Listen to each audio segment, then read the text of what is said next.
Assalamualaikum warahmatullahi wabarakatuh. Perkenalkan, nama saya Nurfajul Bimlakamati, Prodi S1 Administrasi Rumah Sakit semester 3 dari Universitas Bina Mandiri Gorontalo. Baik, di sini saya akan memberikan informasi tentang stunting dan pencegahannya. Mungkin stunting ini sudah tidak asing lagi ya di telinga kita.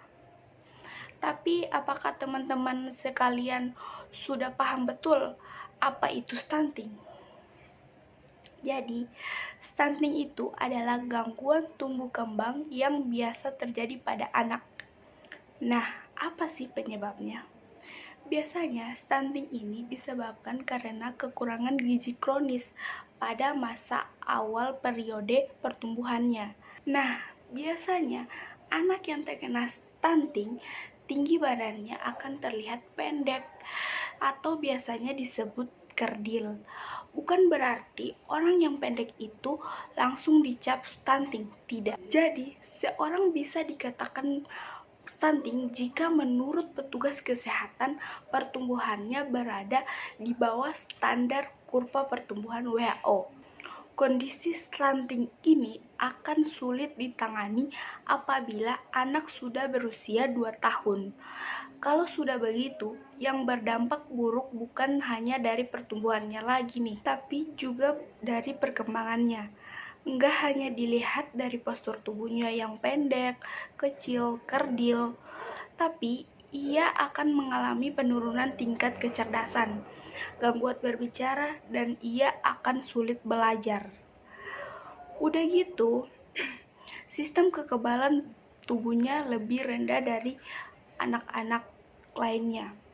Ia akan lebih mudah terkena penyakit, apalagi akibat penyakit infeksi. Nah, baik, saya akan memberikan cara sesuatu yang bisa dilakukan untuk mencegah stunting dari masa kehamilan hingga si kecil dilahirkan. Yang pertama, ibu hamil harus mengonsumsi makanan yang bergizi dan seimbang. Memenuhi kebutuhan cairannya dengan minum air 8 gelas sehari. Hindari asap rokok. Konsumsi vitamin yang telah dianjurkan oleh dokter.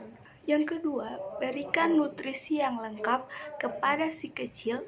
Hal ini bisa dilakukan dengan cara imunisasi usia dini setelah melahirkan dan memberikan empati sesuai anjuran dokter seperti gandum, umbi-umbian, kacang-kacangan, susu, telur, dan buah atau sayuran, serta makanan yang kaya akan protein. Yang ketiga, periksakan si kecil di posyandu ataupun puskesmas dengan secara rutin sehingga kita dapat memantau berat badan dan kenaikan tinggi badan pada si kecil, sehingga kita bisa membandingkan pertumbuhan pada si kecil dengan pertumbuhan pada kurva WHO. Nah, untuk bayi umur 1 tahun, periksakan setiap bulan.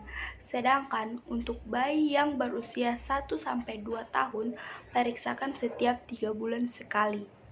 Yang keempat adalah menjaga kebersihan meliputi lingkungan sekitar, diri sendiri, bahan makanan, serta peralatan makanan.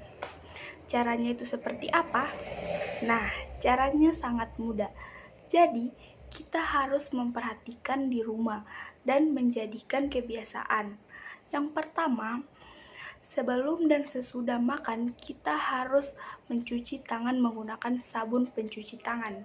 Yang kedua, setelah membuang air besar maupun air kecil, kita juga harus mencuci tangan. Yang ketiga, kita harus rutin mencuci peralatan makanan kita dengan sabun cuci piring. Yang keempat, kita dapat menjamin bahwasannya air yang kita minum sehari-hari itu adalah air bersih. Dan yang kelima adalah kita harus senantiasa membersihkan toilet. Nah, pola hidup sehat yang saya jelaskan tadi ini juga dapat melindungi kita dari berbagai penyakit dan melindungi si kecil dari berbagai penyakit. Maka dari itu, tidak ada alasan lagi untuk kita tidak berpola hidup sehat dalam kehidupan sehari-hari, karena berpola hidup sehat itu sangat mudah.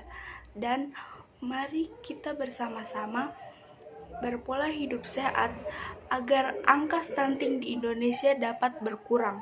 Baik, itulah yang dapat saya sampaikan. Mohon maaf apabila ada kekurangan. Wabillahi taufiq wal hidayah. Wassalamualaikum warahmatullahi wabarakatuh.